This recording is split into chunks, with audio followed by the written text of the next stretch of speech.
Welcome to the Universe Era podcast, where we look at the PG era and we see, is Super Cena as Super Cena as we say he is? Spoiler, he kinda is a bit. I am your host, the creator of the Universe Era podcast, the guy who has been in over 100 Highland Coup rope matches, the podcast dream, James, if you will. And to my right, the man who lost his match, meaning that he can never podcast again, but one of us got injured, so we kind of had to throw him in. Ryan. Hey! What? I gave you Drax last time because he was Batista, so yeah, you still get Batista. Yeah, okay, yeah. What up?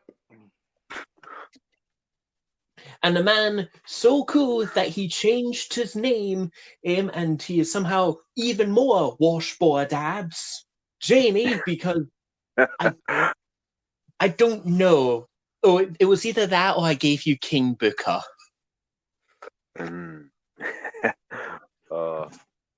Yeah. And tonight we'll be reviewing Great American Bash 2007. And well, I have 4 notes for the intro. The SmackDown part of the intro, it doesn't mention Edge at all.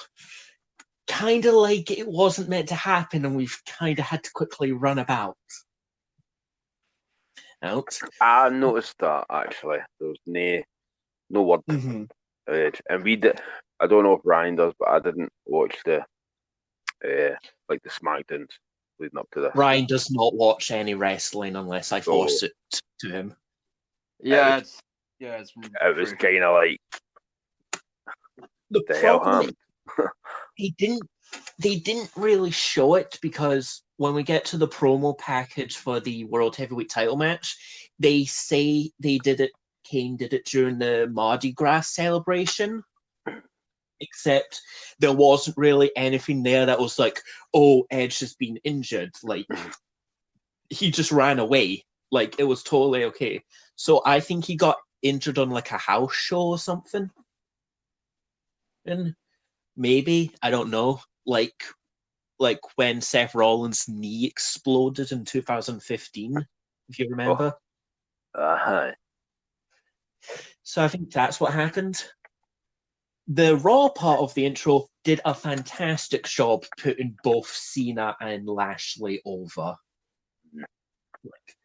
I'm going to mention it later on when we get closer to the match, but Jesus Christ, the build to this match, you would think it was like Rock versus Hogan, like levels of hype. Yeah. Hell, they brought in Austin to say, yeah, this is big. And we see the set. I like the set, but I like the Vengeance set so much better. I agree. Yeah, I'm the same. Like, I like the American flags and everything, and I know, like, the scaffolding's, like, for lights, like, it's lighting rigs, but it kind of looks unfinished. Like, they didn't have time to put it away. But our first match is Matt Hardy versus MVP, or as my autocorrect put him as, MAP, for the United States title. First note, I love Matt Hardy's song so much. Yeah. The crowd is so dead for MVP's entrance. I'm like, why? That's what I wrote down. There was just nothing for that crowd. The dance thing he was doing, there was absolutely nothing there. No reaction at all. Yeah. Also, I was listening to his music because I had to listen to that song like 5 times because he's been on every SmackDown and pay-per-view. The thing I noticed is part of his lyrics are, quote, like Tropicana, I got the juice. I'm like, I'm sorry, what? one, it's not running, bro. And two, does that mean you're taking steroids? Because, you know, Mr. Kennedy kind of got in trouble for that. Mm. I am not a fan of Matt Hardy's green tights. I was like, Oh yeah. Whew. Definitely not attractive at all. Oh no. There's a weird part where Matt goes for a clothesline but gets turned into a suplex, and it's very dodgy. And I'm like, did you botch there? Like, there's a couple of weird bits where like a lot of matches kind of have bits where I kind of go like, did you botch this and try to fix this? There was a few. Mm-hmm. MVP's nose tape comes loose, and I can't stop looking at it anymore. It's like slightly flipped off, like it's only on one side, and I'm like, dude, just take it off. Like John Morrison took off his belt when it got like loose. Here's a bit I liked, and it was 100% a video game bit. Matt goes for a twist of fate, but then MVP reverses it into the playmaker, and then that gets reversed into a side effect. I'm like, my boys, you got the specials, and you're like, okay, yeah, King of Princes.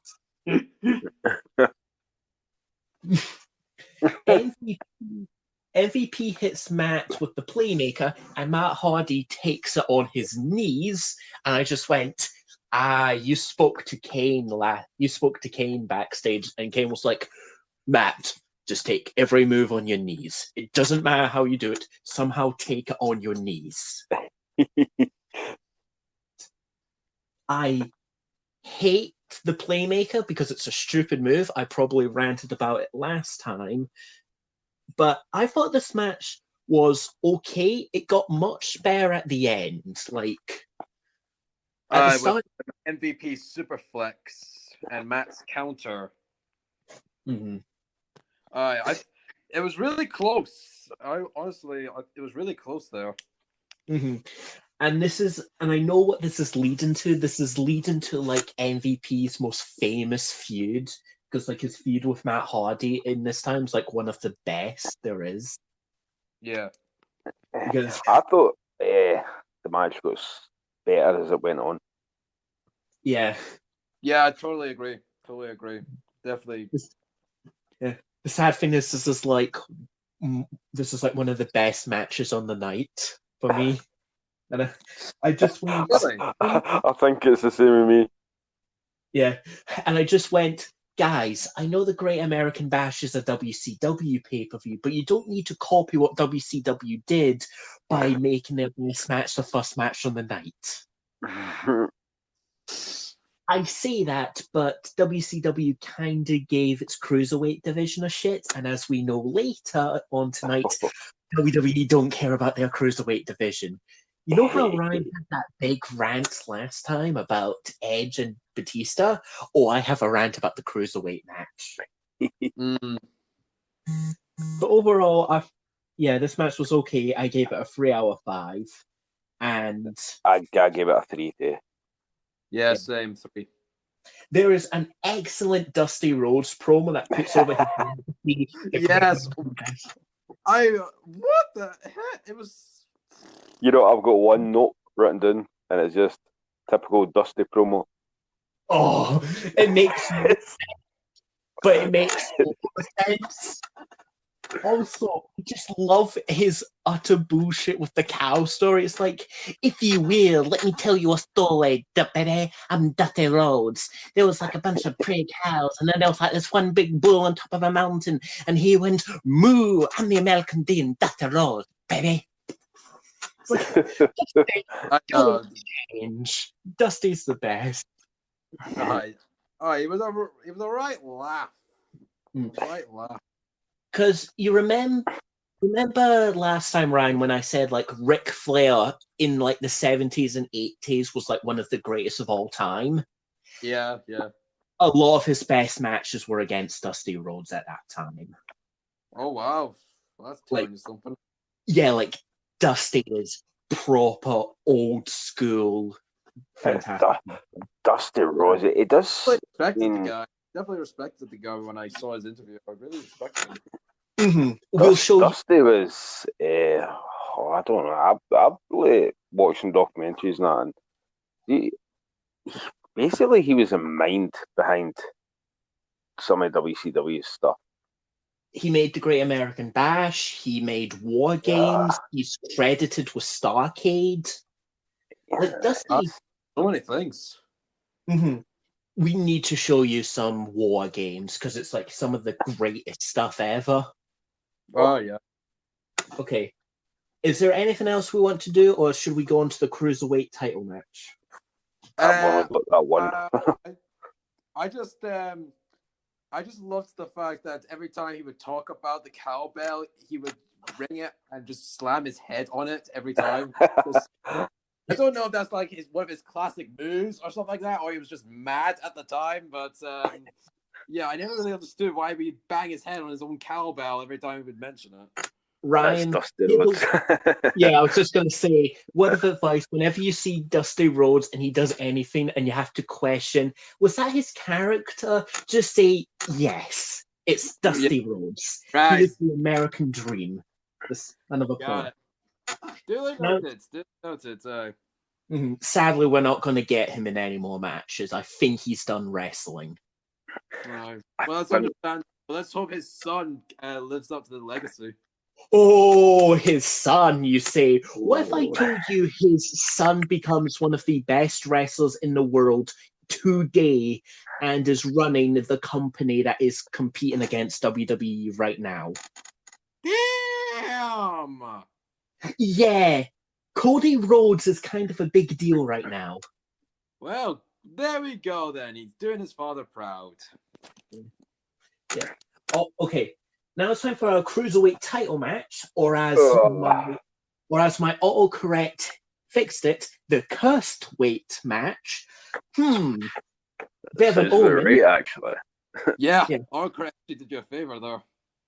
Tommy Chimo does the announcement, and I just instantly went, why aren't you saying a narrator superstar? Jamie gets that. You will get that, Ryan. Trust me, in like a couple of months when Edge comes back, you will get that. Yeah, I have no doubt. Okay, here are the competitors. Jimmy Wang Yang. We saw him last time. Shannon Moore. Question. The fuck is your song? What is that shit? I don't like it. Go away. Funaki. Surprisingly big pop. Also, he is SmackDown's #1 announcer. Jamie Noble. All right, fine. Chavo, or just as my notes went, may have been all correct, may have been me, I don't know. Oh, it just went, ooh, Chavo. Chavo. Oh, I love Chavo. Then fucking Hornswoggle runs in, and I just made the note, oh my god, it's this match. I knew this match was coming, but I thought I had a year. I thought I had a year before this match came. All right. Everybody gangs up on Chavo and throws him out, so then everyone can have one-on-one matches. Jimmy gets hit with a German suplex, but lands on his feet. That's incredible. I loved that. That was epic skills there. Jimmy runs at Chavo and then gets hit with a weird roll-up, which then Chavo turns into a Boston Crab. I think that's a fuck-up, and I think Michael Cole does too, because he yells, that's unique. And I'm like, okay, yeah, there was a fuck-up there. Question, was there something in the water at this show? Everyone's slightly fucking up. I'll put that as a cluster of spots. There was Jimmy gets hit. Funaki goes to hit Jimmy with a top rope DDT, but then Jimmy in mid-air turns it into a Northern Light suplex with a bridge. I'm sorry, what? That's incredible. Big time. When Chavo gets ready for the second suplex, the crowd massively pops because they know that he's going for the Free Migos. I'm like, yeah. Give me there's a Tower of Doom spot, and then Hornswoggle hits the tadpole splash and wins. He wins the Cruiserweight title, and he is the final Cruiserweight champion. Wow. They give up the title after this. I don't know if he defends it, but the title doesn't exist anymore. Oh, wow. I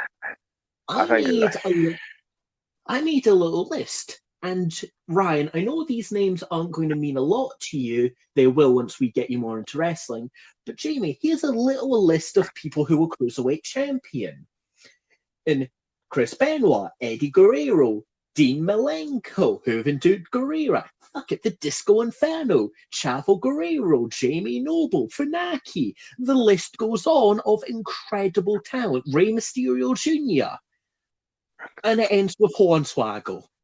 Get it? He's a little person. He's a leprechaun. Laugh. What the heck? And what the heck was him jumping in there and just having that leprechaun music in the background? His gimmick is he's a leprechaun. That was. I did not see that coming. I honestly thought that. I honestly did not see that.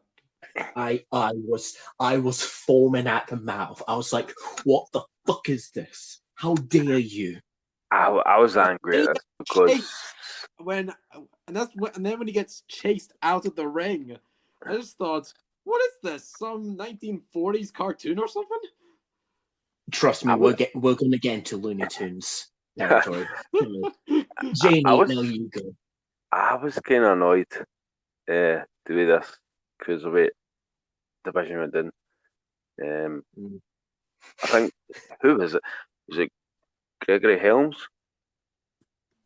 Oh, Gregory was such a good... It really worked with this title and the day this to it. It's because Vince does not care about the Cruiserweight division. He wants to kill the Cruiserweight division. He only had a Cruiserweight division, probably because half the Cruiserweights came in after he bought WCW. Exactly. Overall, I thought this was an okay match, had a lot of good spots, but that ending, I hate it. Mostly because I know what's happening. Yeah. I gave it a 2 out of 5, and I was like, that's me very being lenient. I was gonna give it 2.5, and then that finish just made me take a heel turn, and I gave it 1. Yeah, I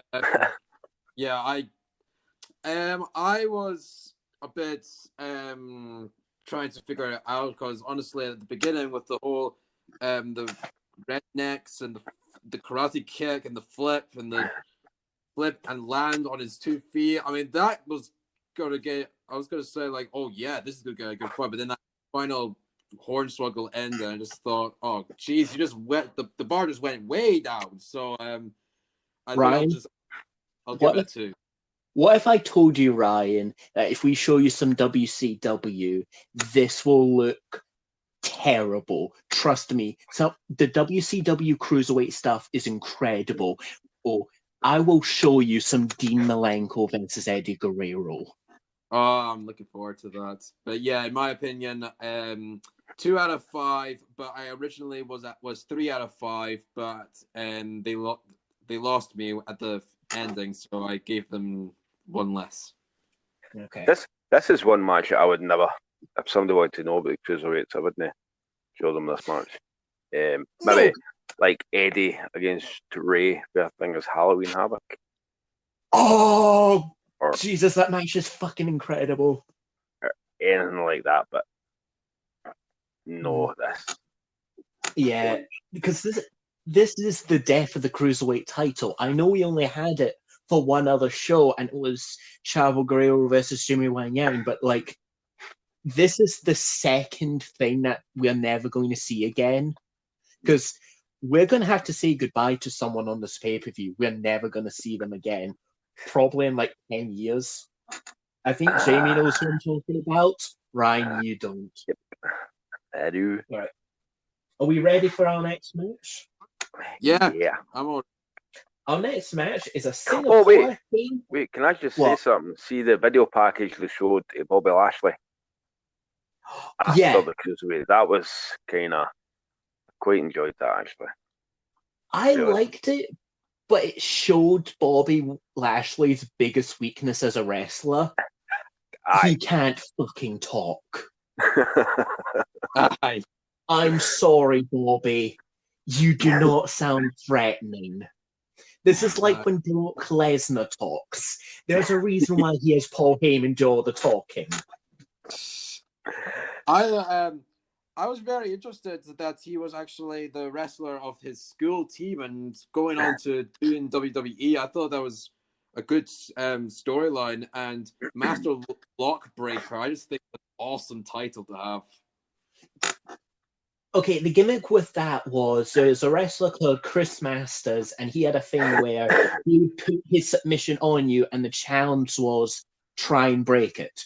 No one could do it. They went with it for like a year, and then Bobby Lashley broke it. Yeah, I that was I thought that was brilliant. I was really proud of him seeing that.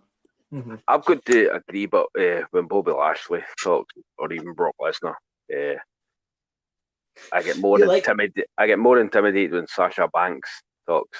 Ryan might not have a clue who I'm talking about, but yeah, go ahead, mate. Go ahead, right ahead.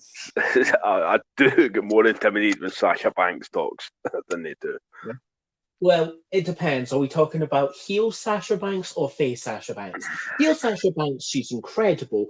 Face Sasha Banks, she is, hi, I am the boss, Eddie Guerrero. I am the best. I only had one good line as a face, and that was when I was facing Charlotte, and I said, you're the daughter of Ric Flair. If it wasn't for a one-night stand, you wouldn't be here right now. I really can't wait till we get to NXT days. Yeah, in like, what, 7 years in WWE time? So like, what, 20 years in our time? But anyway, now we have the Singapore Kane on a pole match. Quote, thank you, Russo. You know, when I watched this, that is the first person that went through my head. Because it's a fucking pole match. And I'm pretty sure Vince Russo gets an erection every time he writes a pole match. But anyway. It's we get the Sandman versus Carlito. Sadly, he's not spelt Doritos here. Sandman does not come out to Metallica, and it has ruined his entrance because the Sandman is only an entrance, and his entrance only works when he comes out to Metallica, Enter the Sandman.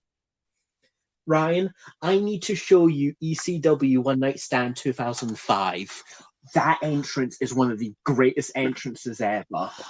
Right. That's epic. Yeah, because it's a guy going through the crowd. The crowd is electric, and they are singing Metallica's Enter the Sandman. Oh, that is pretty epic. Mm-hmm. He doesn't have a beer to hit himself over the head, and I'm like, okay, you have neutered the Sandman. Like, why not just repackage him as the Marvel character? Just give him the top and say, he's the Sandman from Sam Raimi's Spider-Man. It starts with a collar and elbow tie-up that goes on forever. Jesus Christ, how long do they spend in that hold? Like, I just have this image that Sandman, it's SummerSlam 92, Brett versus British Bulldog, and it's when Bulldog just goes to Brett and says, "I have forgotten what we're doing in this match." Like, I just have this image that Sandman did that to Carlito. He just went like, "Dude, I have no idea what the fuck I'm doing. I'm not meant to wrestle. I'm meant to show up and beat people up with a cane. Why am I here?" Yeah. Sandman does a wrist lock, and I feel dirty by saying the Sandman does a wrestling move. Why have you ruined the Sandman, even though the Sandman is not good? I mean, he was pulling Carlito's trunks, for goodness sakes.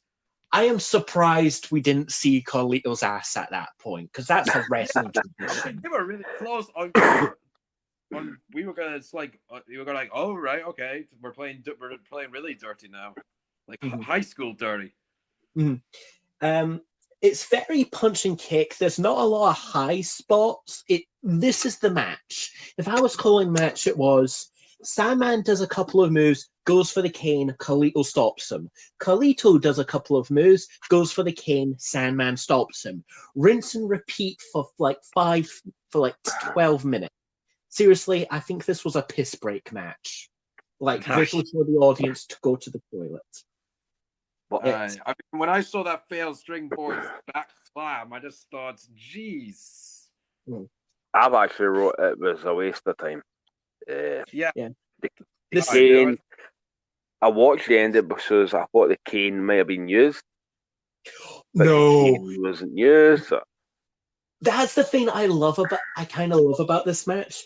Sandman gets the cane, and the crowd act like he's won the match, because that's what you do in a pole match. The point is, get the thing. Then he goes to hit it, misses, and then Carlito hits him with a backstabber. And it's like, I'm sorry. And then Carlito wins the match, just like it's that. Like, you built the match around the Singapore cane, and then you do nothing with the Singapore cane. Of a buzzkill, really. But it's like, here's my note about this match.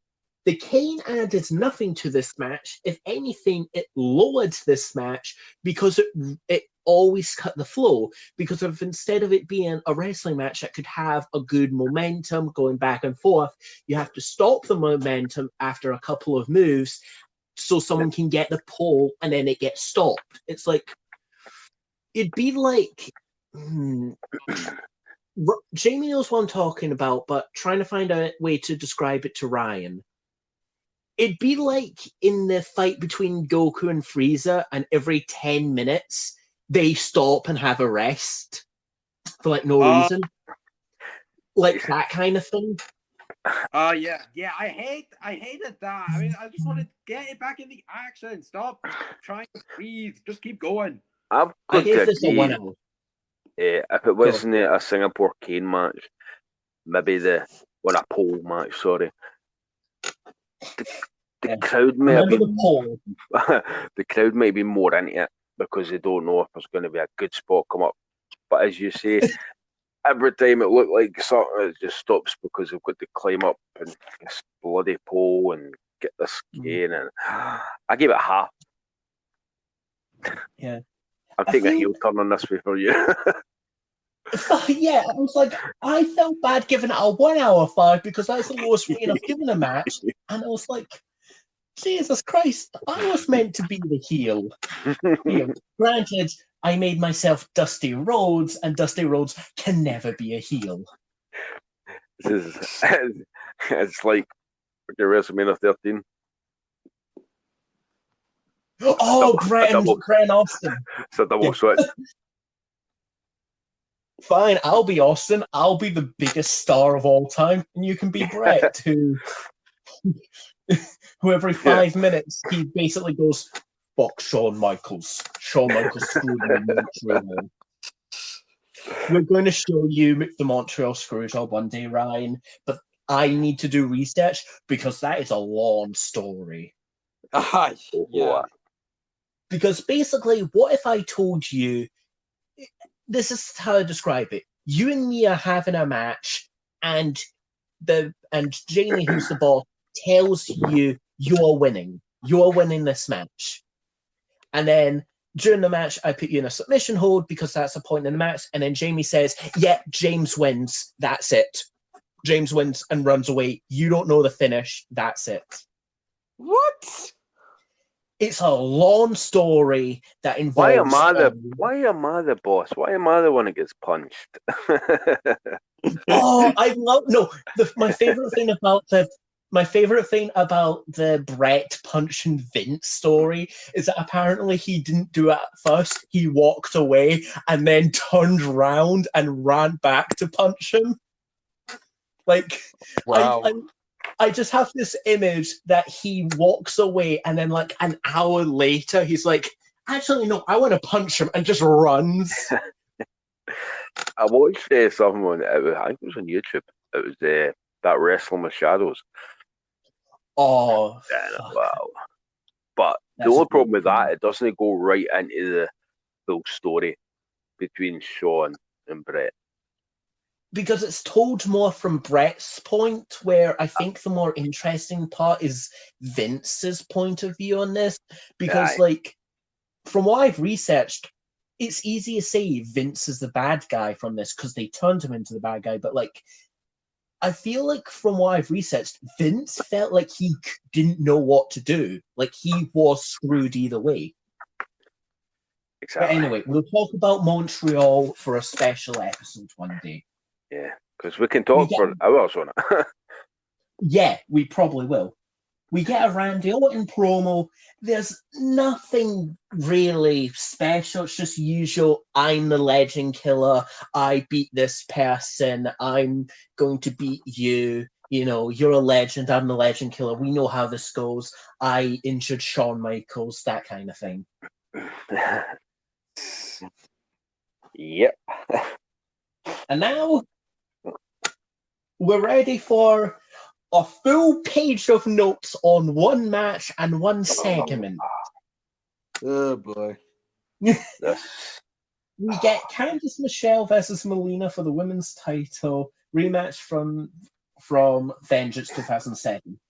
When Melina comes out and she has all the photographers, she does some weird ass pose. I don't know what the hell that was meant to be.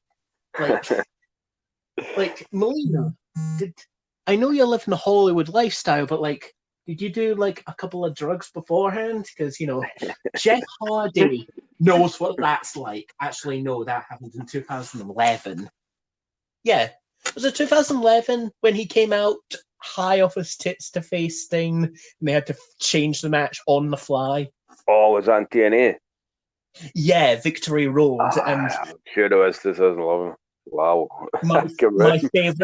My favorite spot of that is that someone in the crowd yells, "That was bullshit," and Sting hears him and just goes, "I agree."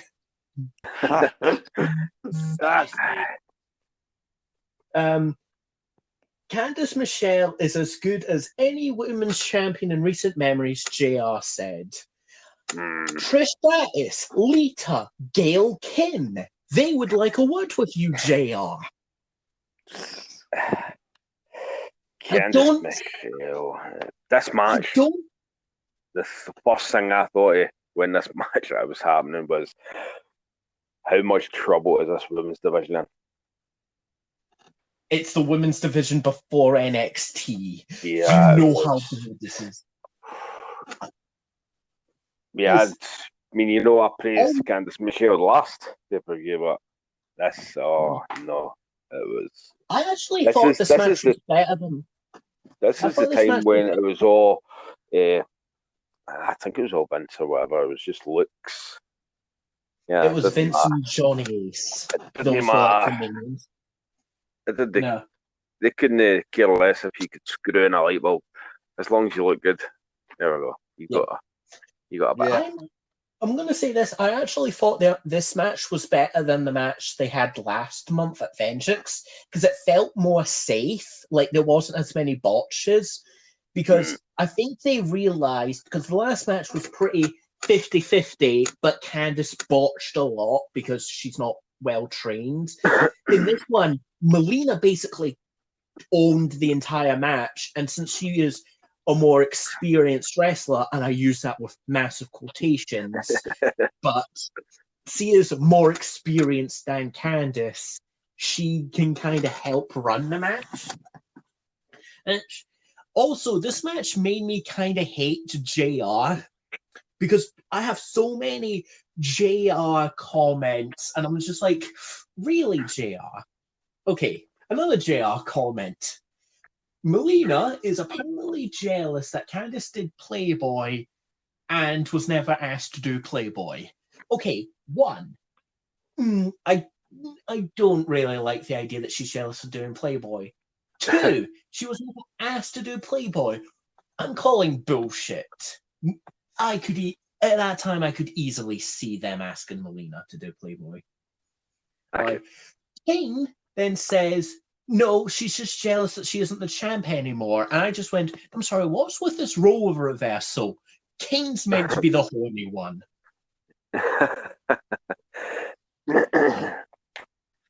Anything with Playboy, you would expect the King to come out with it. Puppies! We're never showing you Attitude Era because it's the worst with King. Also, Candice gets put in a head scissors by Melina. My note, I'm pretty sure Jamie wants to swap places with Candice. Like, I wouldn't mind doing this podcast with Candice Michelle, and, you can have Melina put you in a head scissors. The reverse out of it is slightly botched because what's meant to happen is that Candice is meant to do a handstand and get out of it, but she slightly falls on top of Melina, and there's a brief second where they don't know what to do, but then they go for a pin and they fix it. Mm-hmm. And then there's a very cool fireman's carry into a cool bridge by Candice, and I'm like, holy shit, that's actually impressive. Genuinely, it's not just you're not trained, so anything you do is impressive. No, this is genuinely an impressive move. Melina then, Candice is tied in the ropes, and then Melina jumps on her back for a face rake, and I just had, please just become Yoda and just say, this is why you fail. Okay, the other times with JR, I was kind of annoyed. This genuinely made me lose my mind at JR. Candice Michelle goes for a crossbody, and then JR says she's just as good as Ricky the Dragon Steamboat. Oh. Okay, Ryan, how do I describe this with you? You know how Yamcha does the Kamehameha? He can do it. This is the equivalent of him saying that Yamcha is just as good as Goku. Oh, no. Yeah. Because let's just say Ricky the Dragon Steamboat has had 4 of the greatest matches of all time, 3 of them with Ric Flair and 1 of them with Macho Man Randy Savage. Nowhere close as good as him. Or as you would know Macho Man Randy Savage, Ryan, as Bonesaw from Spider-Man 1. Oh, yeah. The wrestler he fights, that's the Macho Man. Oh, wow, that is cool. He's not as roidy as he is when we watch some stuff, but him going, Bonesaw is ready! Yeah, that's kind of Macho Man. Yeah. I need to show you the WrestleMania 5 promo where he's it's cocaine and steroids fused together to make the Macho Man. It's scary watching the Macho Man because it feels like his skeleton is going to burst out of his skin because he's you were talking about your Hulk Hogan and your grandstanding Hulk Hogan. You lust for Elizabeth. But at WrestleMania 5, I will beat you. I hate you, Hogan. Oh, Macho Man, there's so many. There's so many stories. I listened to the Roddy Piper podcast years ago. He had Jake the Snake on, and can you remember? Don't know if you've seen it, where the cobra bites him. Yeah. And he made Jake the Snake get the cobra to bite him in the leg to make sure there was no venom in it, because he thought Jake the Snake was trying to steal his spot. To be honest, I imagine if that snake still had its like vipers, if he bit into Macho Man, the snake would die, because whatever the hell the Macho Man is in his blood would kill a snake. Like, trust me, Ryan, we need to show you some Macho Man. He is possibly the greatest of all time. Yeah, I bet. He sadly died in 2010. No! It was a car crash. But go. The match with Steamboat, WrestleMania 3. Oh, Wow. We'll do a special, and it'll be like titled the Universe Era Podcast Special Episodes. The Macho Man. Oh yes, the Macho Man, Ryan Savage. We've got it. I will just show you some of the great moments from Macho Man, which will be promos, match with Steamboat, match with Hogan, match with Warrior. His match with Warrior is Warrior's greatest match, and I will fight people. Oh, is that WrestleMania 7, was it? Yes. When he's the Macho King. Going back to the Candice Michelle match, because as we know, she's just as good as Ricky the Dragon Steamboat. She goes to try and hit Melina with a running nothing, but Melina dodges. JR said that she was going for a heel kick, but no, that was a running nothing. If Melina did not dodge, Candice would run directly into Melina. Candice goes to hit Melina with a kill switch, but then turns into a weak-ass looking bulldog.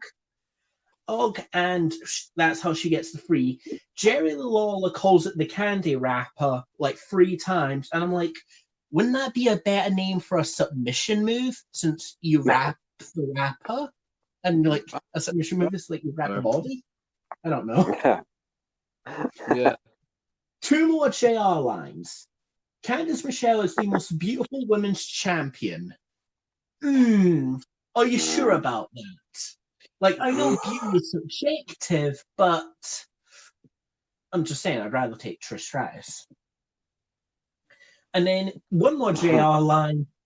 Candice has won the Great American Bash. She's won the whole show. It's hers. No more. Bobby, John, pack up. Callie, you can go back to India. Batista, go back to plowing Melina. Or is this the time he's plowing Melina behind Johnny Nitro's back? I think so. Probably. Don't know. I thought this match was better than their last match. Less boxy, but like much more safe. I gave it a 2 out of 5. No, 2.5 actually. I took another heel turn. I went 1. I've been brutal. You hated the show, didn't you? We'll talk about, what the heck, man? What's with all these rubbish reviews, Mark? To be honest, the matches haven't been good. Like, our best match so far is MVP versus Matt Hardy, and that's a 3. Yeah. Okay. Might as well cover this page of notes. Okay. Matt talks to Jeff about how he needs to be focused for an IC title match. Oh, God, here we go. This was... Oh, I lost my mind when writing this, because this just got funnier and funnier and funnier. Then Candice comes in to get water, and then I basically write, this is basically a porno. Then you can see my stream of conscious. I'm just going to give you my notes, word for word. This is basically going to be a porno. Oh my God, they're even playing porn music. why she's just getting water all over herself. She's not even aiming for her mouth. She's just going straight for the chest. I did like the gag about Matt pulling a bottle of water out of nowhere. Yeah. I now know what Matt and Jeff Hardy look like when they're mad horny. Matt basically has an orgasm, and then Ron Simmons comes in. I just went, thank God Ron Simmons is coming in. He's going to make this spot amazing. Then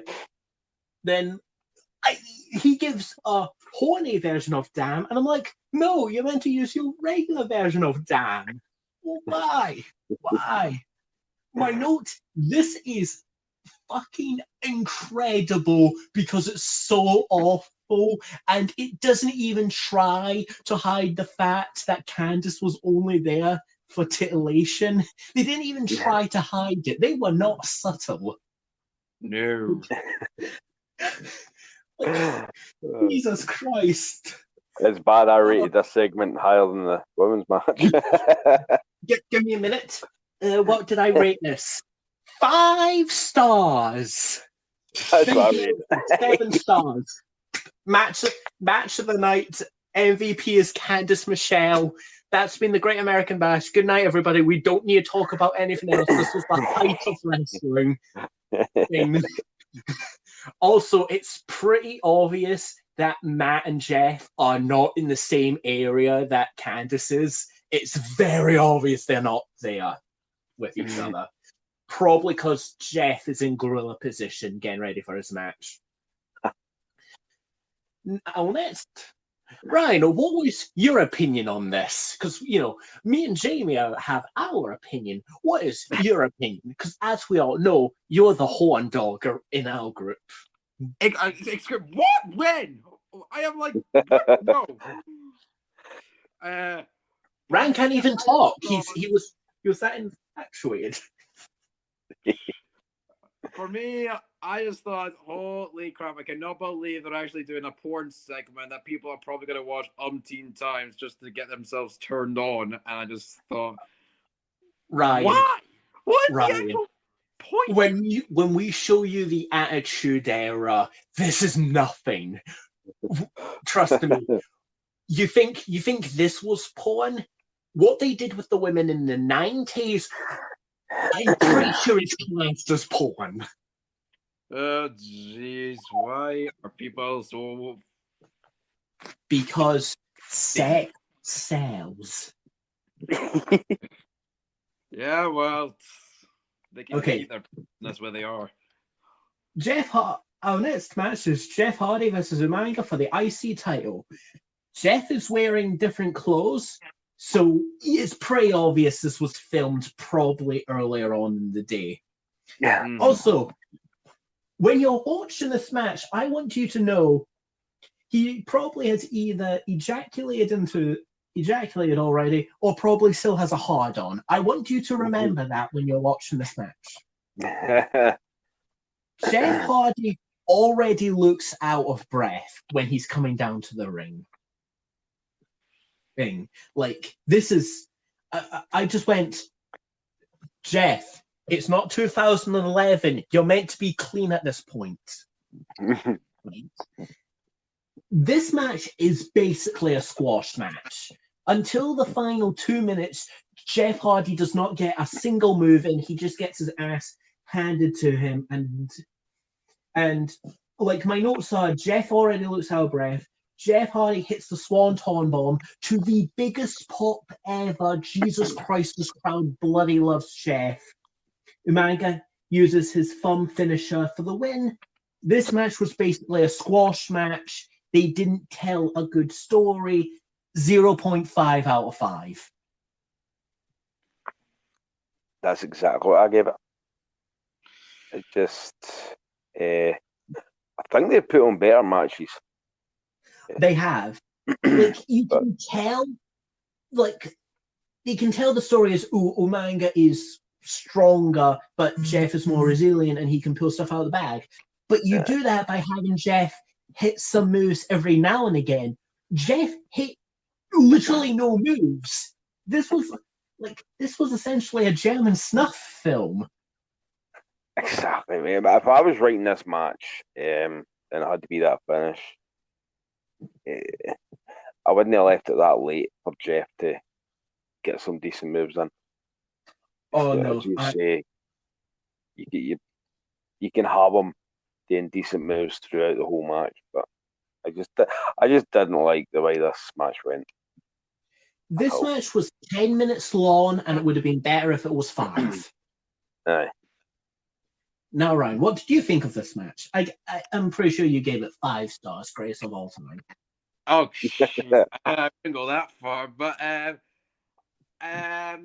felt bad for Jeff. I mean, honestly, he was like, he had the heart of the match, but honestly, he got absolutely hammered. And when he was down on the ground and Umaga was actually going to bulldoze right into him, and the way that his son actually blocked him, I just thought, holy crap, this could be a movie moment here.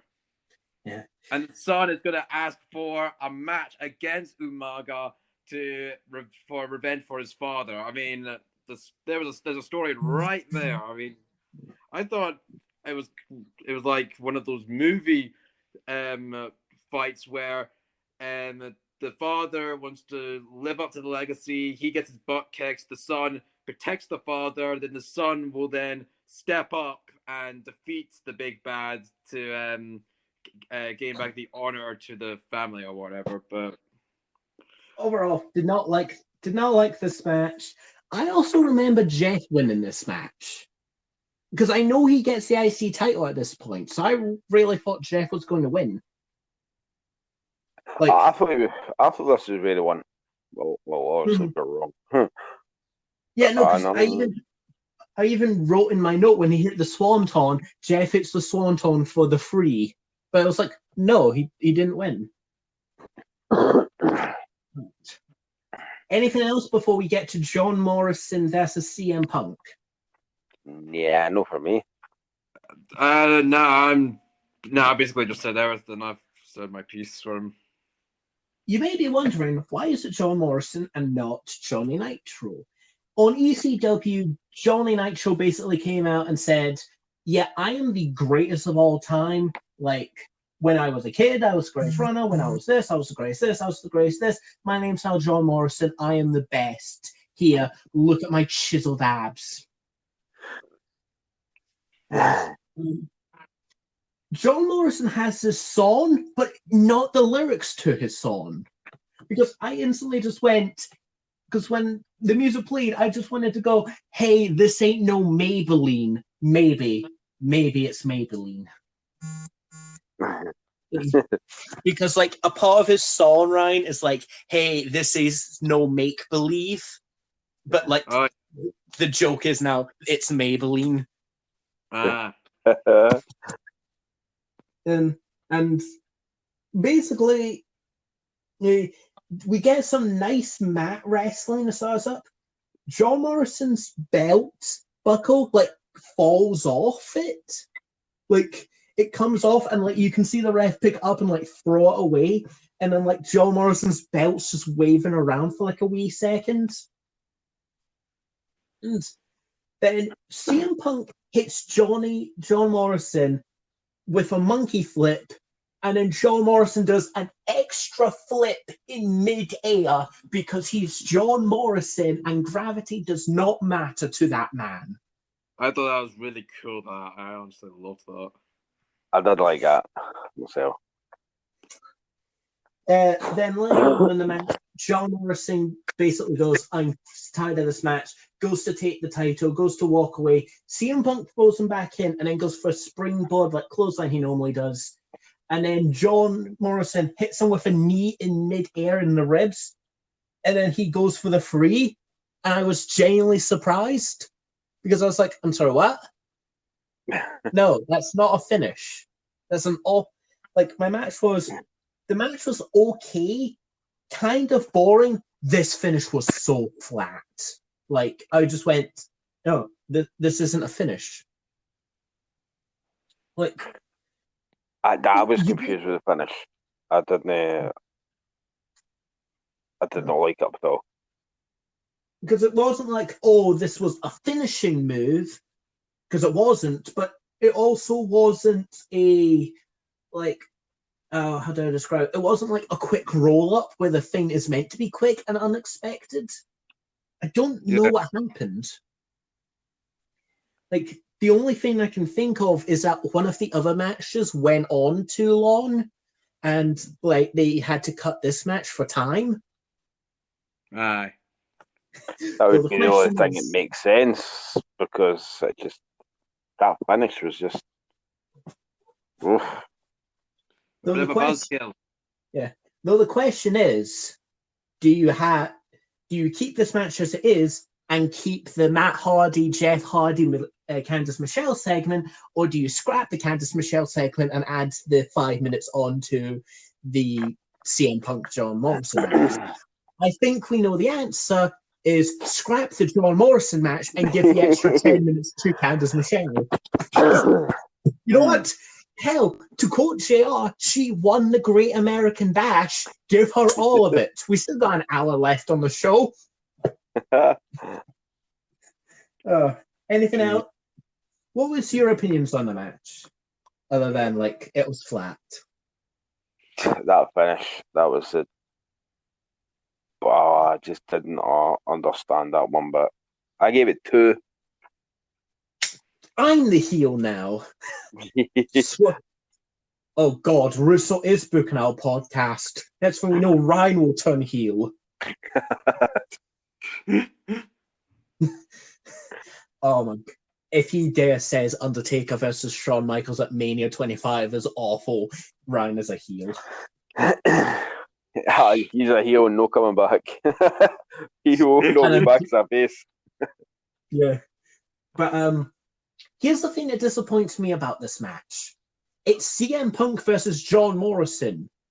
Ryan doesn't as much, but Jamie, you know how great those two are. Why is this match not like 10 stars? Exactly. That's The what I'm closest thinking. the closest thing I can think of is AJ Styles versus Nakamura at WrestleMania, where it's like, we know you can have a better match. Were you just told not to have a better match? I don't know.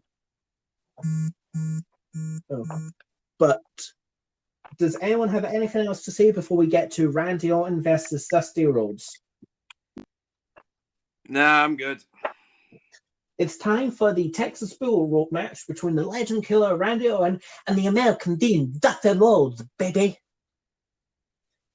This crowd bloody loves Dusty. When Dusty comes out, I am pretty sure even if Jesus came back, he would not get as big as a pop as Dusty. This crowd loves Dusty. And it's like, yes, you love Dusty Rhodes.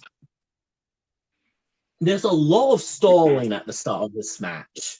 Like, this match is like 15 minutes, and they spend like 7 minutes with Randy Orton not putting on that rope, just being like, nah, man. Yeah, I really didn't expect much out of this match. I think I was pleasant. I was Dusty's surprised first by that. first pay-per-view in like 10 years, 15 years, something like that. About WWE 7 years. pay-per-view. Oh, WWE pay-per-view. Like, I'm pretty sure he showed, like, last time he showed up was like 1991. I know he had a match in 2000 in WCW, but like that was like 7 years ago. It's been a while. This match was quite comedy, like the bit where like Randy Orton gets like the rope stuck in between his balls and gets flipped, and like Randy tries to escape, but Dusty stops him.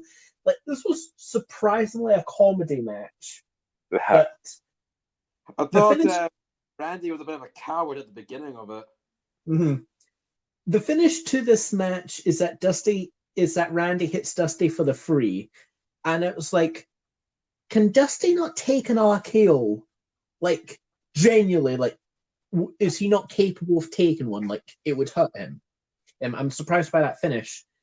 I'm going to say this. I loved this match on entertainment value ever because Dusty Rhodes is incredible by getting the crowd to care about him by doing nothing. And I feel like this match did a really good job in hiding the fact that Dusty Rhodes is like 60 years old. They did a really good job hiding it. Like, because that's the problem I had. See, when I was like rating it as a wrestling match, I would rate it 2, but as for entertaining, I gave it 3.5. I gave it 3.5 as well because I was just like, I was so entertained by this match. This match was fun, and like Dusty, it's like they hid everything so well with Dusty. Like he didn't go, like it wasn't a competitive match. It was like, Dusty, do your spots, and Randy will hit you with 1 or 2 moves, and then that's the match. But like, Jesus Christ, Dusty genuinely looked like he could still fucking go. Aye. What was your opinion, Ryan? Well, I just realized when I was talking about the Umaga fight, You're talking about Cody Rhodes. Talking about the Texas Bull. I was actually talking about Dusty's fight. I mean, everything I just said for Umaga was a complete utter crap. I mean, I was meaning to talk about Dusty's match with the whole. It made sense. It made sense, but Randy charging and the Sun stopping and protecting Dusty, and that's the movie moments. I mean, I was talking about earlier. I'm surprised Dusty didn't take the kick to the head, like, because he's done it to every other legend, and I'm just thinking, like, can Dusty just not do that just because of like the injuries he's had over wrestling in like 40 years? Can he just not take like the punt and the RKO? Like, would that have a chance of like seriously hurting Dusty? I don't know. And then I just saw young Cody Rhodes, and I just went, you are going to be one of the biggest names in wrestling in like 13 years. That's the thing I want to do, because I know what happens with Cody and Randy Orton. I know what we get with those two. So I'm interested to see how long that takes, because I think Legacy happens in what, 2009? Around about that time, yeah. So yeah, we got 2 years until then. So I'm interested to see what they do with Cody. Now, any other things before we get to the triple threat match? I would just like to say, for the Umaga fight, I completely agree. Jeff was getting his butt kicked. Umaga was like, he was taking all the hits, and nothing would hurt him at all. So Jeff just got completely destroyed. And for the Dusty match, I just thought what you said. That one I thought Dusty's son and protecting Dusty from Randy's charge. I thought just put that in a movie, make that a documentary movie or a realistic movie, because that is something that is just brilliant. To be honest, I wouldn't be surprised if they made a movie of Dusty Rhodes and Cody Rhodes. Yeah, I have Dusty's son face against Randy for the rematch for the revenge of of Dusty. We got that on Raw like the week before, because Dusty didn't want to face Randy because it was like, I'm not rising to you. Then Cody faced Randy in Cody's first match. Randy fucking murdered Cody, and that's what made Dusty go, all right, I'll fight you, but you're fighting in my match. It's going to be a Texas rope match, baby. So yeah, we've already had Randy versus Cody. And then, well, hopefully with the loss of with his father then losing to him, maybe you would give the son the edge to ask for a rematch and then actually get the revenge of both of them. We'll get that in like 3 years, something like that. Okay. Next, that's a movie. I mean, that's a movie right there. Son lost the first fight. Then the father tries to show him how to fight. He then gets destroyed as well. Son comes back and gets a comeback. I mean, that's just a move right there. I'm sure. Do we know see Dusty back? No fighting, but does he not come back? I can't mind who the hell they fight. I'm I sure know it's Dusty Cody and Goldust. Goldust fights the Shield. That's the In one. 2015, Cody and Goldust fight the Shield for their jobs in 2015, and that was like the last time Dusty was really on camera Aye. before Dusty sadly died in 2015 or 16. It's Like- one of the years. Aye. Yeah. I do like Dusty. I mean, was he the promo guy for NXT? Yeah, Mhm. before he died. he- You know what I mean? So it's Yeah, I remember that year that everyone in NXT just kept going, if you will, I am the American Dream, Dusty Rhodes. Hi, I'm Finn Balor. I am the demon, if you will. No, just speak everything like you have a lisp. Okay. Our next match is a triple threat match for the world title. Kane versus Batista versus Great Khali. You might be wondering from our last pay-per-view, Vengeance 2007, I'm sorry, the fuck? One, Edge was the champion last time. Two, Batista basically said he could never be the champion until Edge lost the championship. And what the hell's this?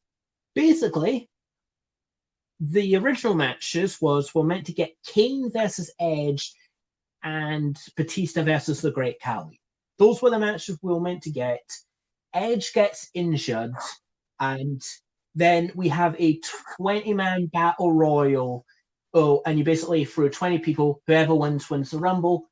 Whoever wins the title. Khali wins. There's a great bit where Kane and Batista are like punching each other, and then Jamie Noble stops them and just starts slapping them. And he's like, "Come on!" And then they just look at each other and just flame him out, and it's the funniest thing ever. It's like, I love you, Jamie Noble. But so Great Khali wins, but then that created the problem that Kane was meant to face a world champion, but Batista was meant to face Great Khali. So the two of them would have a match that Khali would interfere. So then Teddy Long came out and he was like, "Holla, player, tag team match, player, go one-on-one with The Undertaker, player, but it's actually going to be a triple threat match, player." So that's how we get this match. Jesus Christ, I'm out of breath by just talking about the builds to this match. Granted, I only have 3 bullet points on this match, which are Kane and Batista put Great Khali through the ECW table. Khali hits Kane with a choke, with a two-arm choke slam for the 3 count. And I thought this match was smart by getting Great Khali out there as soon as you can, because Khali is useless. Just have it be a one-on-one match between Kane and Batista. But like they didn't do it right because Khali kept coming in, and I'm like, no, stay away. You're useless. Let them have a one-on-one match. I've got the exact same thing as you. The best thing they could have done was put Khali through a table, and that left the 2 best workers in the match. Mm-hmm. Because, like, you put Kane and Batista, just make it a horse match. Just make it 2 big slabs of meat just going at each other. And then have Khali come in right at the end when both men are tired and win. And it's like, no, Khali kept coming in, and it's like doing his dominant moves. And by that means, I'm going to slightly wave my hand at you, and you just do 12 backflips. Please, Khali is useless. And it's like, this match was boring as hell. And I was like, Jesus. I gave this match a 2 out of 5. I gave it a 1. That seems fair. I admit I was being very generous on this. Mostly because it's Batista, and I marked out to a song just going, "I walk for miles inside this pure danger." I probably would have gave it more if it was like you said, if Khali had stayed out until the end. then came in. Yeah, because this But match kept was like interrupting. 15. I could have gave it more, but just with Khali keep coming in, it's just not. Like, this match was like 12 minutes long. Have Khali out in the first minute, and then have him come back in the final minute, and then you got 10 minutes of just Kane versus Batista. Bam. I've got your match for you. What did you think, Ryan? And don't just go, it's Drax, so it's fantastic. No, I wasn't going to say that. I thought the whole lift of the table, because that was my first time actually seeing someone lift the tables, and I thought that, geez Louise, I did not expect that they were actually going to do that with this match. And Batista doing his spine buster, I thought that was pretty cool to help Kane lift Khali out of the ring. I thought it was pretty smart. And then those two going at it, and then Khali just coming completely out of nowhere just to take the win from Kane. It was very surprising, of course, because when I was younger, I loved Great Khali, because I was a sucker for the tallest wrestler. I just thought, because he's so tall, he could be so powerful. It wasn't until later on in a couple of years I learned that he's useless. It's not actually the best. I just thought, oh man, I played that guy in WWE video games for years. Yeah, like, that's the problem we've got with Khali, because I know he has a title reign for a good while, but it's like, Khali is useless. Like, I'm pretty sure, other than one match at No Mercy, because I remember that match is awful, every other match Khali has for the title is a triple threat match, just so Khali can go away and have and the other two can have a one-on-one match. Well, overall, I gave it a 2 out of 5. All right.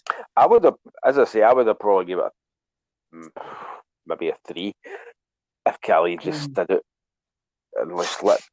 Because Kane and Batista would have put on a decent match, but Khali kept interrupting. All right. We next get a King Booker promo. It's literally nothing, but King Booker is amazing. So, best part of the match, because King Booker is fantastic. I love King Booker. My God. You will respect King Booker, Ryan. I'm just saying, King Booker talking to H and then talking to Jerome, and he's just like, you shall bow to me. I am your king. This little promo thing, it really just took me back. I'd actually forgot about this, and obviously the SummerSlam match. I just was so like, so many memories. I just love King Booker. Anything to do with Booker, I'm there. Yeah, it's going to be so weird at SummerSlam when he faces Triple H, because my thought's going to instantly go to WrestleMania 19 with the guys. It's totally not a racism angle, but it's totally a racism angle, because in 2003, Triple H is the bad guy and Booker T is the face, and he faces Triple H for the world title, and we get some iffy promos, including the infamous line where Triple H says, and I quote, "Face it, Booker, people like you don't get to be world champion." Ooh. But it's totally not meant to be about racism. And what if I told you the racist wins? Damn. It's kind of disgusting, that match. Oh yeah. We'll move past that. We might talk about at SummerSlam, because for some reason I always end up talking about that match. Okay, it's time now for our main event. Bobby Lashley versus John Cena for the WWE title. Jesus Christ, they made this match look like it was going to be fucking Stone Cold versus Hulk Hogan at WrestleMania, about how big and important they made this. I liked how Bobby Lashley always won like a lot of the tests of strength. Like whenever they would do a test of strength, Bobby would always have the advantage, and I very much like that. We get a couple of big moves here and there. Cena hits Bobby with his absolute shit STF. That submission move is awful to the point where even Stone Cold said, I will teach you how to do it. Just stop it, please. You fucking suck at it. But when he has him in the STF, am I the only one who noticed that Bobby Lashley's finger is bleeding? Like when he's in the move. Bobby was bleeding in that fight. For some reason, one of his ring fingers was bleeding, and I'm like, oh, what's this? That's weird. Cena hits a top rope FU for the free, or as Merlo Morano would call it, an A plus AA. Except this was a shit version of that move because he kind of just threw him down, where in later times, like in this match against AJ Styles, he did that move and AJ would go to the other side of the ring. Overall, I liked this match. It was very Diet Warrior versus Hogan, but like it didn't have the superhero power that those two had. Like, I liked the match, but I felt slightly disappointed, mostly because I know these two are fantastic workers. What did you think, James? It was better than I expected, to be quite honest with you. Mm-hmm. It's a bit sad, really, because I mean, the match made Lashley look really credible, and if I'm mind right, I don't think we see him again. Or that will be for a bit. What did you think, Frank? Wait, Jamie. I liked this fight definitely. I definitely thought this was the best fight of the night. I mean, I saw John Cena doing his classics, "You Can't See Me," and I heard the whole audience just say it along with them. I just thought, brilliant. Everyone just knows it, and I thought the lock eyes that they gave at each other after the match, and then afterwards shaking hands as a meaning of respect. I just thought that was the candle on the cake. I just thought, holy crap, they are brilliant. If they actually give each other respect, that they agreed it was a brilliant match. Okay, Ryan, let me ask you a question. At any moment of that, did you think that Bobby Lashley got injured? Like, did you ever think, oh, he's injured, something's wrong? I did notice of Bobby bleeding. I did notice that, and although I did see Bobby was starting to get a comeback, and he did start winning, but then John Cena then got a comeback, and the reverse chin lock, I thought that was really good as well. Because I'm afraid to say that we are saying goodbye to Bobby Lashley. What? Because apparently he got injured in this match, and then he'll get kayfabe injured the next week on Raw, so he can actually have proper surgery. But 6 months, WWE will release him from his contract. But, like, yeah, this is the end for Bobby Lashley in our timeline. No! But he was such a respected wrestler. I mean, he was like, I liked him. We might see him if we do some TNA stuff he's in. We might. I'm not sure. I can't remember exactly where he is in TNA. And he comes back to WWE in 2018. But yeah, like this is our first like major goodbye of this arc. Like, yeah, bye Bobby Lashley. We're never gonna see you again. Well then that just makes the Bobby calling to John and having his hand out that's even more brilliant. So that's why for me, I'm giving it a 4 out of 5. All right. I gave it a 3 out of 5.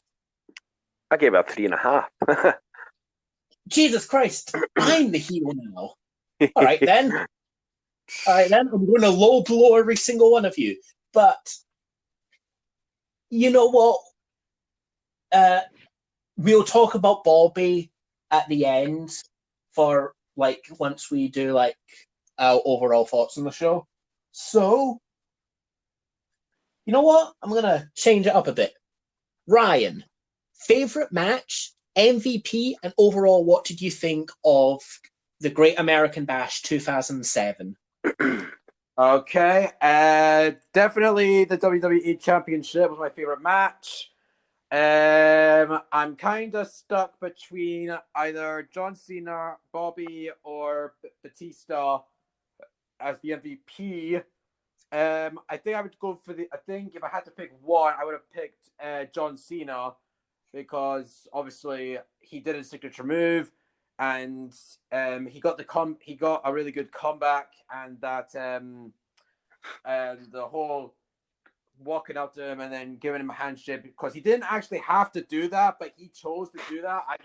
I had respect for the guy for doing it, so that's why he is my MVP. And overall, some fights were better than others, but I gotta say I was entertained for most of the fights in this one. So I think this is my either joint first of favorite WWE fights. Okay, yeah, because I was going to ask you, like, how would you compare it against Vengeance? But yeah, you said about a tie. All right, then. Yeah. Jamie, favorite match, MVP, and what did you think of the show? Oh, and like compare it to Vengeance. My match tonight was MVP, Matt Hardy. All right, yeah, that sounds good. But my MVP tonight was actually Bobby Lashley. Yeah, I see that. Overall, some of it was, I mean, the Cruiserweight was a letdown. Singapore Kane match was just useless. The women's match, I just wasn't. I wasn't as impressed as I was with Vengeance. But the segment after that kind of made up for it.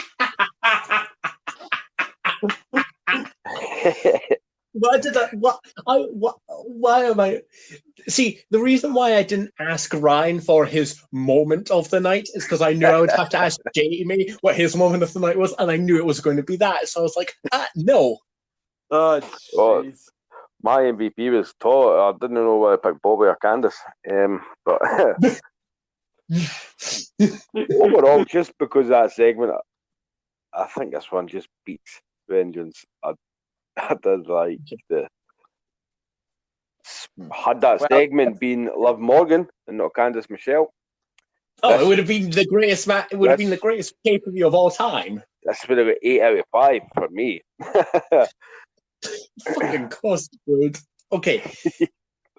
You know what? That actually added something. I'm going to, when we do our afterwards, I'm going to ask you about that. But my match of the night is, I got 2, but for 2 different reasons. For straight up wrestling, Matt Hardy versus MVP. As a wrestling match, it was the best on the night, best story, very good, slightly botchy, but everyone was slightly botchy here. Yeah. But like just as enjoyment and just having fun, had to be Dusty Rhodes versus Randy. I loved that match just because I was having so much fun. And my MVP is Dusty Rhodes because he came in, he stole the show, and I don't care what JR said, Dusty Rhodes won Great American Bash, if you will. I have to agree. I mean, I see entertainment. forget about wrestling, entertainment solely, it would have to be Dusty Theory Orton. Jamie, we know if we go with entertainment, the Candice It's Michelle that segment. Like, if we ever do an award, when we finish 2007 and we talk about our favorite moments, Jamie's just going to be talking about that segment forever. You know, I'm going to write that down right now, in fact, just for future reference. Yeah, because FYI, that's something I want to do when we finish 2007. I want to do like a special. Here was 2007, halfway through the year. What did we think? But now you understand why I watched this about 5 times. Yeah, I only watched it because I wanted to make my notes make sense. It's just for that one segment. Yeah, we're aware, but I can't believe I'm saying this. I feel dirty with saying this. I agree with Ryan. I feel like this was just as good as the Great American Bash, but it was like you didn't have as good wrestling on the Great American Bash, but it was more entertaining. Like, if you went by match for match, Vengeance probably beats it, but like, I just had so much fun with this show. Maybe just because it's Dusty. Dusty was so good. I love Dusty. Can Dusty just be on every show, please? I will. Don't get me wrong, the Morrison Punk match, I preferred the Vengeance one. Oh, yeah. I felt so disappointed. Considering they went into that with such a late knowing that they were facing each other, I think this one just did not live up to that one. This one felt just flat. Like, it felt like roles were reversed. It felt like the Vengeance one was the match they knew they were having, and this one was just through at the last minute. Yeah, I agree. But yeah, so that was Vengeance. Now, here are the two things I wanted to talk about out just as a more discussion. Jamie, you mentioned how you liked this match between the Great American Bash, Candice versus Melina, more than Vengeance, because it was Vengeance better because that was more exciting. Aye. Here's the question I'm having. Because would you agree that Candice botched more in Vengeance? Like when she went for that heel kick, like even Ryan said it missed by a mile. Oh, aye. Do you prefer a more exciting match but has a lot more botches, or a much safer match while boring? You don't have Candice Michelle whiffing a kick. Like, you could put me in between that kick and she would still not hit me.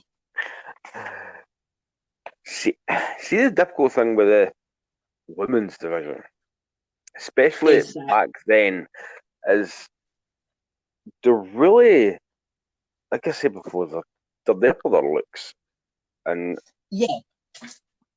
And like the division at this time in the timeline, the division's a danger because there's so many people, so many women that don't know, basically. I'm not saying they don't know anything, but they're not up there with like what we experienced later on, like 2015 onwards. I just feel you shouldn't have somebody there for their looks or their tit size or hair color or whatever like that. There should be some. I feel like the thing that makes this worse is that they do have talented wrestlers in this division, but they're not shown. Like, they have Beth Phoenix. They don't have Trish or Lita anymore because they're sadly not with the company anymore. Gail Kim, I think, just left. I think so.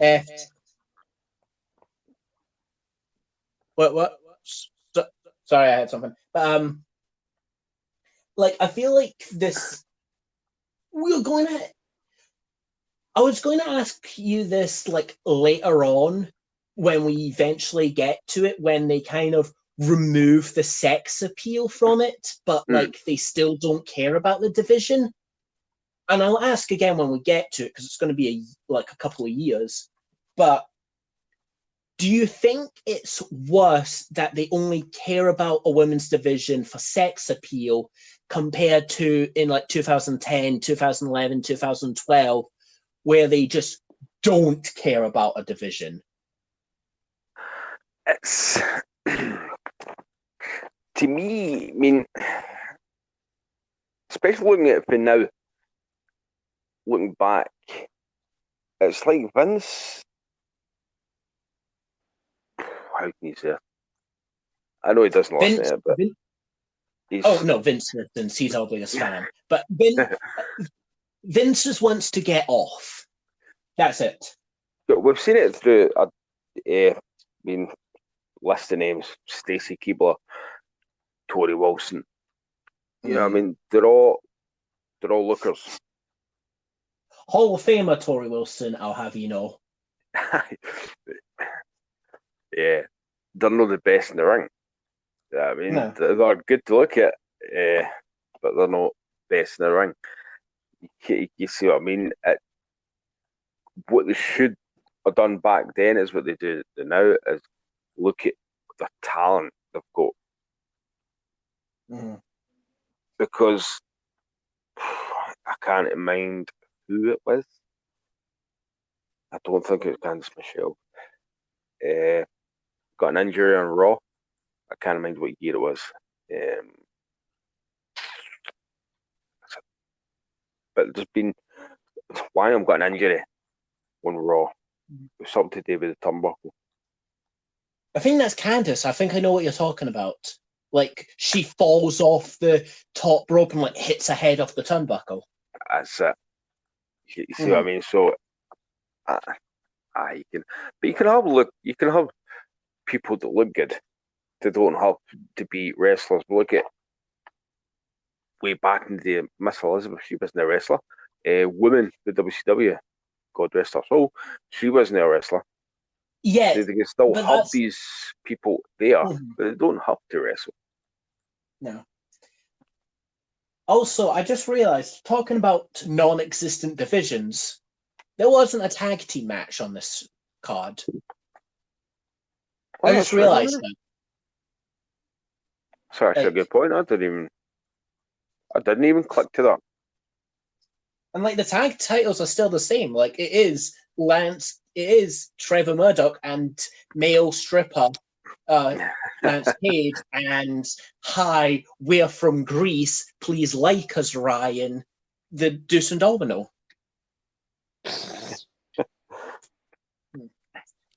All right, we're going to talk about the final thing. Ryan. Yeah. You only saw him for 2 shows. What's your overall opinion on Bobby Lashley, and do you think it's bad that we are no longer going to see him? Well, over the 2 that I've seen, I think he's one of those wrestlers where he puts his heart into it and he completely respects the game, and that he's not one of those punk ass wrestlers. He's like a true, I say in quotations, a Patreon to wrestling, if you will. And I think it is upsetting that we're not going to see him, because honestly, I would have preferred to see him in a lot more fight, because I think he brings the piece of wrestling, and I think he makes the game good because he respects even the opponents that he goes against. He just has an utmost respect for the game and for his opponents. So honestly, I respect the guy, and I am really annoyed that we're not going to be seeing him again.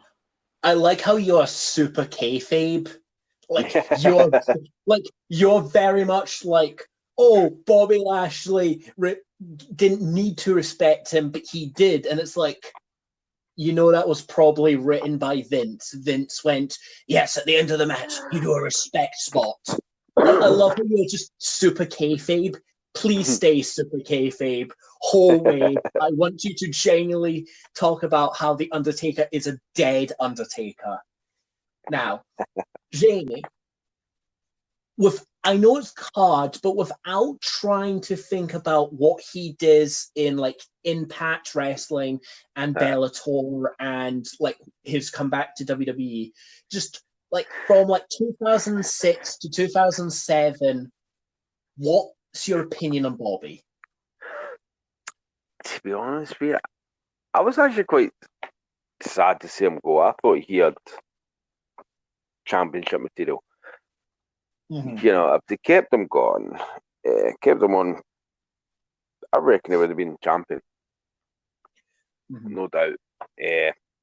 I'm not his biggest fan, but he's one I do like to sit and watch him, especially back then.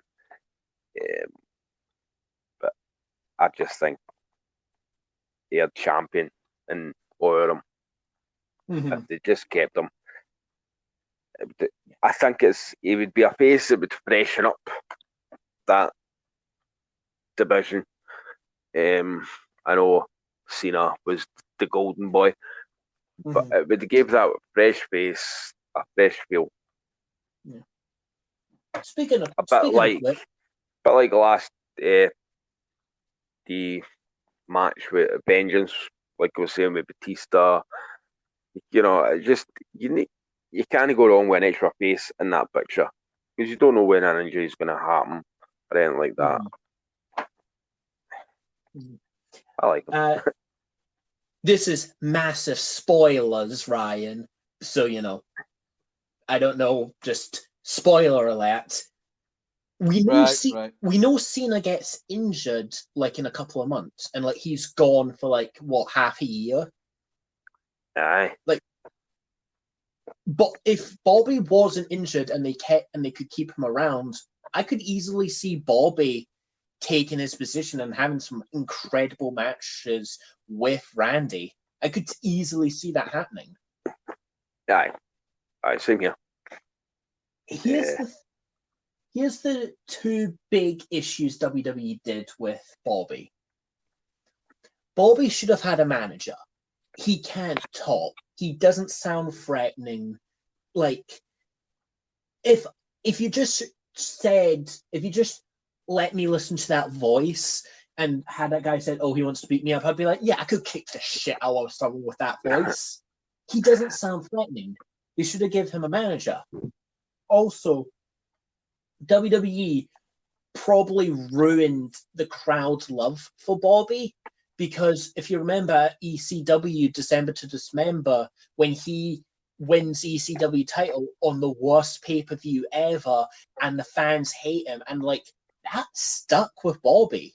Like it wasn't until like he came back, and that was just because he came back and everyone's excited that he's back. But like, yeah, Bobby was kind of very much hurt by December to Dismember. I don't know. He looks like the type that would get hurt that easy, to be honest with you. And I don't blame him. You know what I mean? But I think I think they dropped the ball big time when it came to Bobby Lashley back then.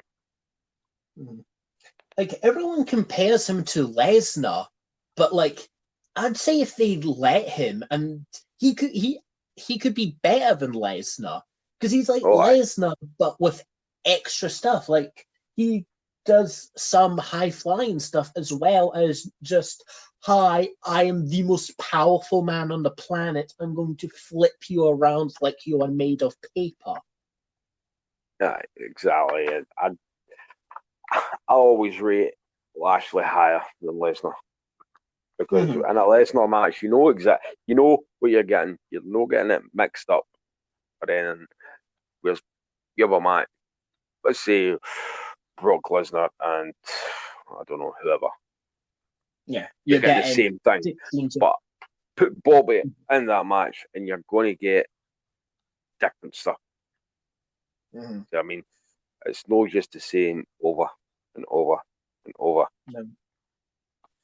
Yeah, Now, this is a question for both of you. Okay.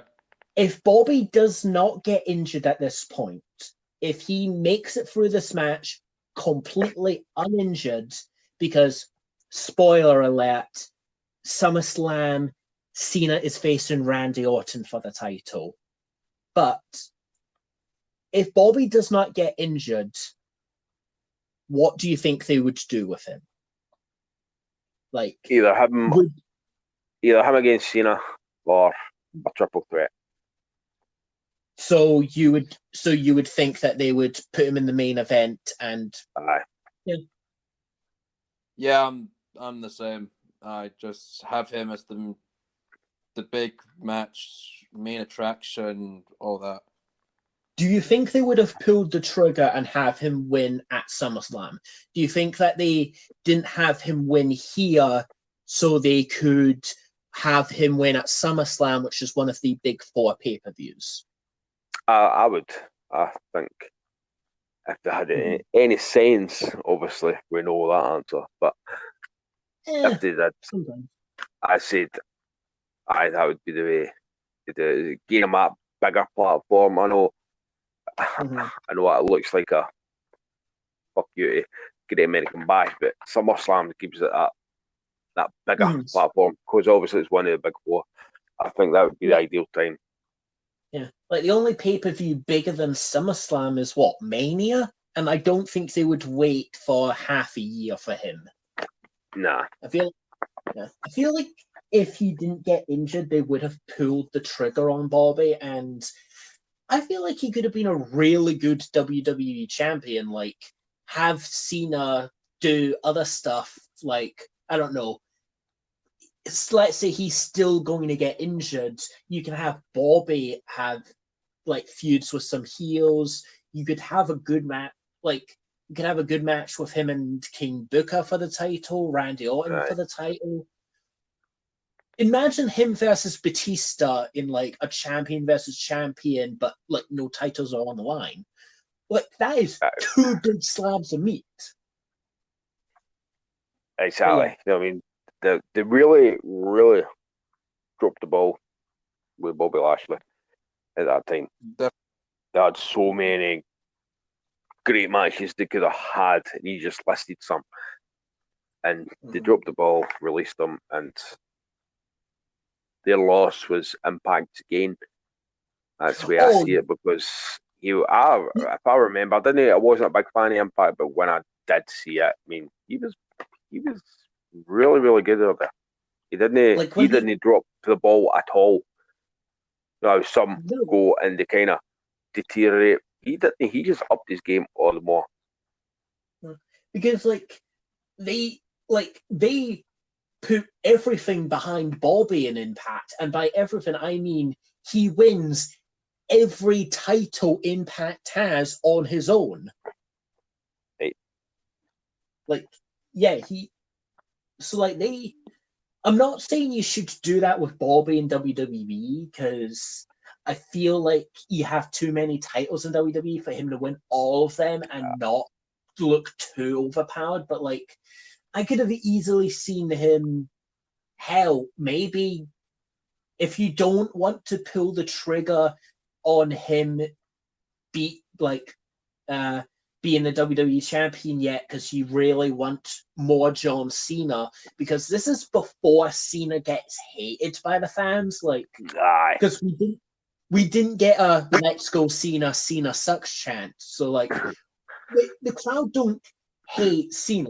The only hatred Cena got was that one night stand with the "If Cena wins, we riot" sign, which they show in that promo. That they show that they have the "If Cena wins, we riot" sign. I fucking love that. But if you didn't want to give him the title, have him beat Umaga for the IC title and have him hold that for a couple of months. I could see that happening. Yeah, exactly. I mean, they had these other titles. They've got the US title, they've got the Intercontinental title. They could easily work them into some story. If they didn't want to pull the trigger on the big prize, they could have done it, built it up. Here's the thing. I think they did want to pull the trigger. I think injury stopped him. Because as I feel like if he didn't get injured, I think he would have won at SummerSlam. I think it was just he got injured and Bobby Lashley said that he wasn't happy with how they were treating his girlfriend because his girlfriend was in another storyline and he wasn't happy with that.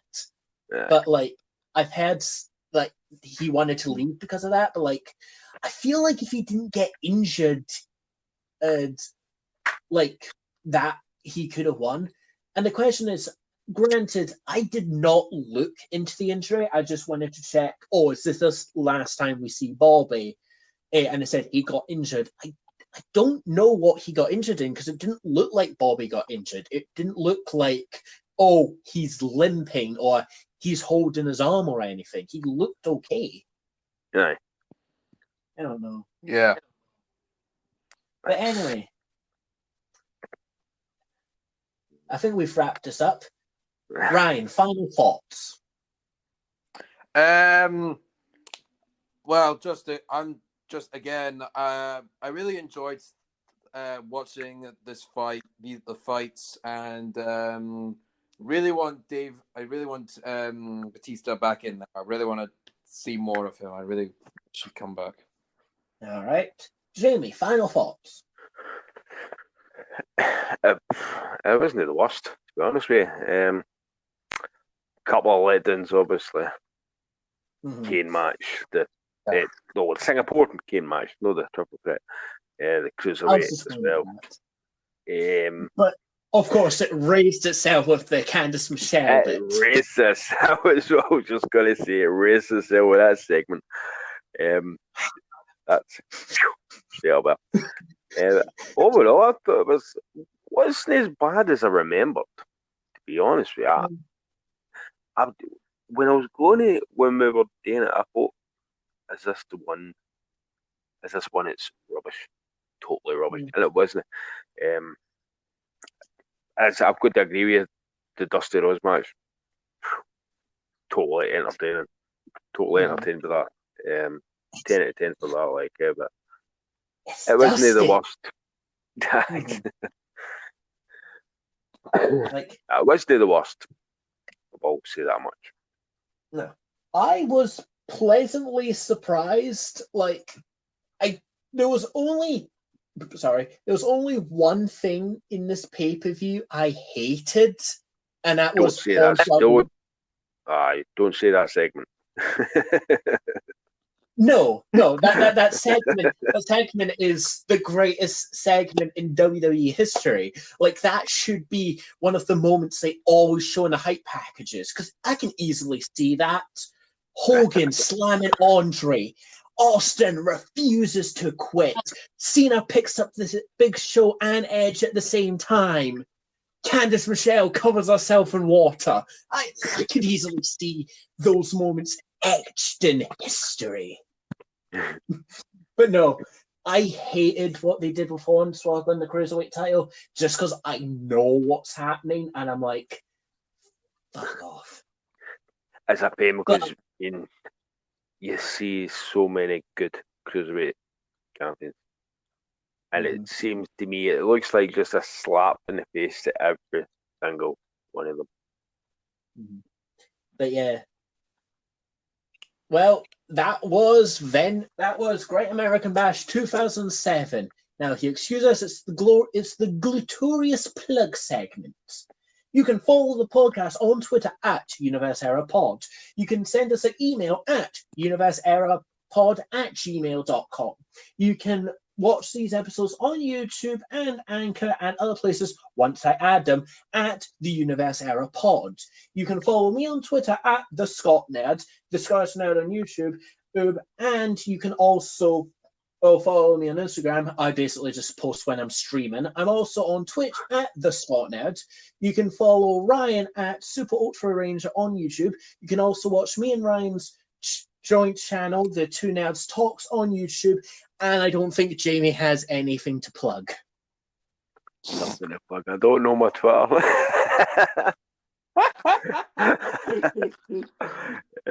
Don't know what to. I've not got YouTube. Well, I'll make you a Twitter. It'll be that Candice Michelle Steen fan account, and it's just That's but yeah. that's a plan. I'll just post that segment. I'll get that segment downloaded for YouTube. I'll just keep posting it every day. Keep everybody happy. I'm surprised you don't have that segment already downloaded. I know. I've been too busy looking at Liv Morgan ones. Jesus Christ. Good Lord. Okay, you're the Jerry Lawler.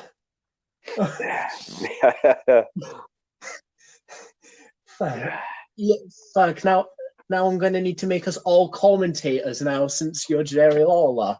I don't know. Ryan could be Michael Cole, dry, not very entertaining. Very boring, but he's reliable. But if you replaced him with a wet mop, you wouldn't know the difference. Shut up! You shut your mouth. And I would be Bobby Heenan, the greatest color commentator of all time. But anyway, thank you. Bobby Heenan was brilliant. And we've spoke about that segment so much.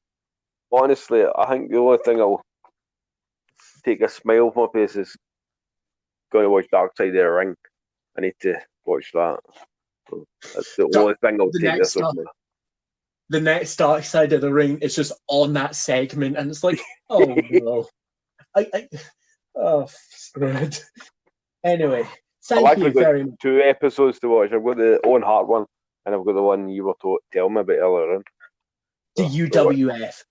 I'll watch it too.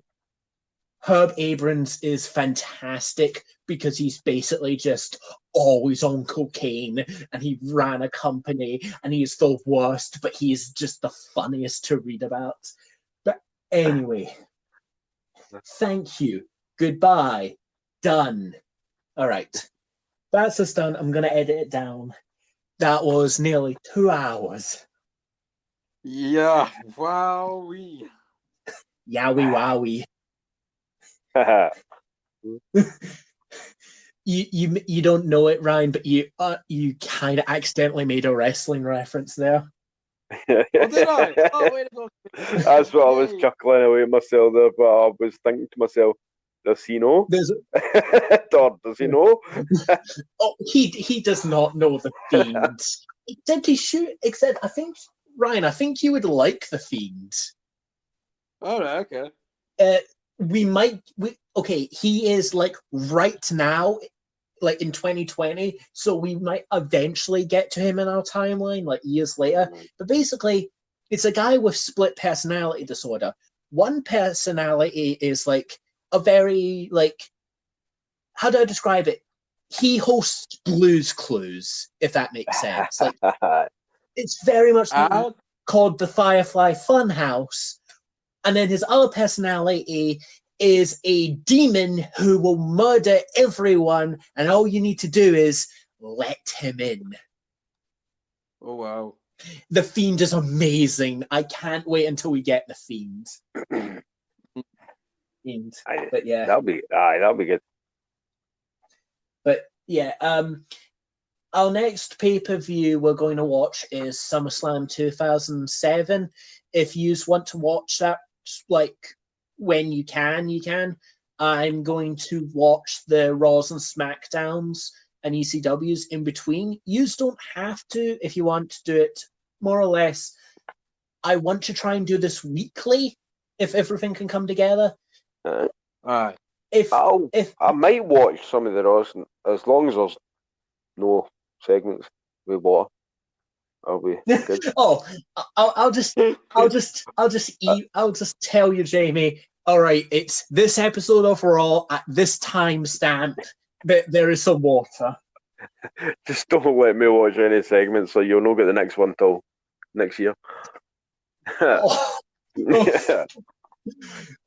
No, but yeah, SummerSlam 2007, when you can, watch it. Until then, like, hell, I think I could get everything done in about 3 days. If I just plow through the shows, I could easily watch all of it in like 3 days.